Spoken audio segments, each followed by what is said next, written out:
NHS provokes fury with indefinite surgery ban for smokers and obese, reads a headline in The Telegraph.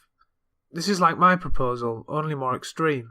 I was only saying that government-funded healthcare still has costs, so they are just hidden, and if you have a system that's totally free at the point of use, the government will try and make cuts by meddling in people's consumption patterns to try and ensure that each citizen is healthy.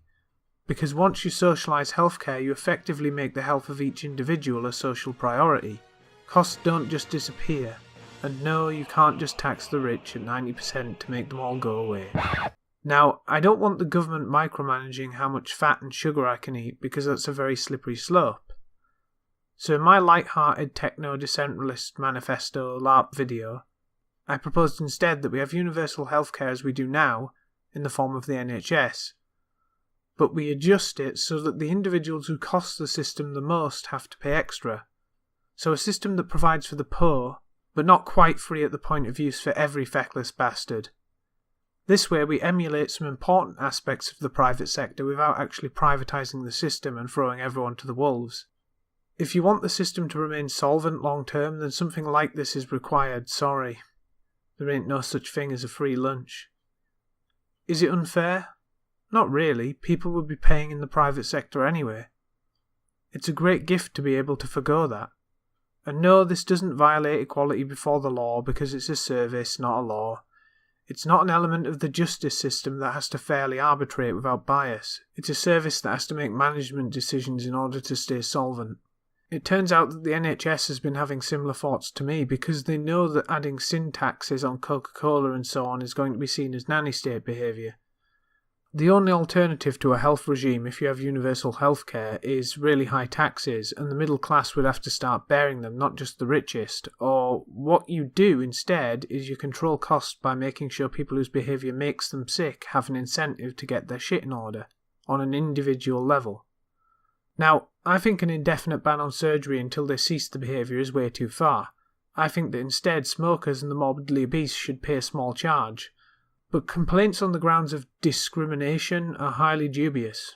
This isn't something totally new, by the way. It was already the case that surgery would be delayed for those with high BMI until they got it under control. It's just that the weight that must be lost before surgery has been increased. The interesting thing here is that while the NHS is totally lying out of its arse if it claims there isn't a savings incentive here, patient safety is being cited as the main reason, which makes sense to me as a non-medical practitioner, I admit.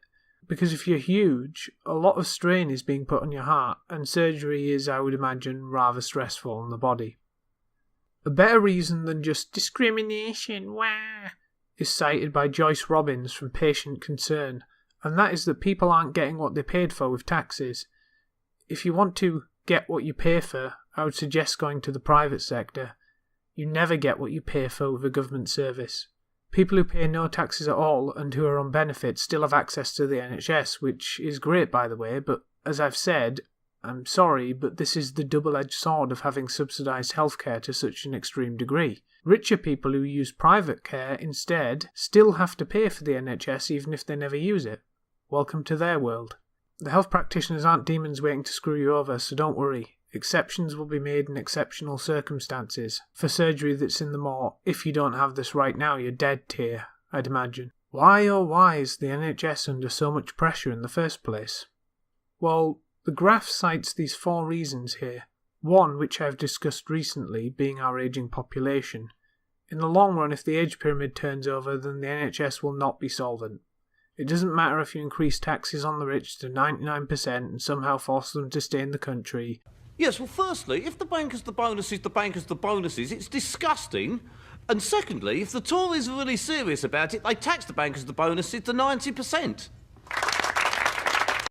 And somehow magically siphon investment from foreign business actors in spite of becoming a socialist shithole.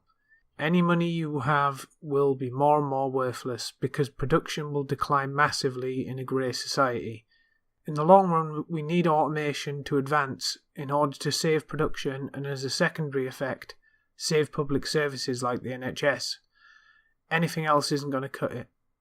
Budget cuts are also cited. The NHS itself has been ring-fenced, but cuts to home care mean more beds are taken.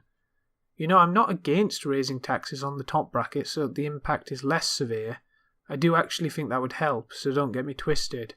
Only there's a limit to how much you can do. Capital flight is a real thing, and even before we get to that, we can say that we may not know the exact shape of the Laffer curve, but we know it describes a real phenomena. How much do you really want to siphon from private industry in any case? You'd just be raising prices elsewhere. It's really unfortunate that the only person who wants to raise taxes on the top bracket would go full retard on it. Even in the best case scenario for taxes, the amount of debt the government has accrued since 2008 is massive. I can join in complaints about the scope and scale of austerity well enough, but when people ignore economic realities to live in a fantasy world, I exit stage right. Staff shortages. There aren't enough doctors and nurses. There are more every year, but they just can't keep pace with how sick, fat and elderly we are as a society. Lifestyle factors. Speaks for itself. So yeah, I support the NHS applying some measure like the one it has decided to apply, and to the people who were shocked and outraged, when you consider your support for universal healthcare in the first place, did you really think that cost control measures wouldn't be needed at some point? And do you really think that cost control measures can and should be egalitarian? I mean, there are two ways this can go. Either everyone has to take a hit, or Tal and Glad blobs can take a hit. I know which way I choose.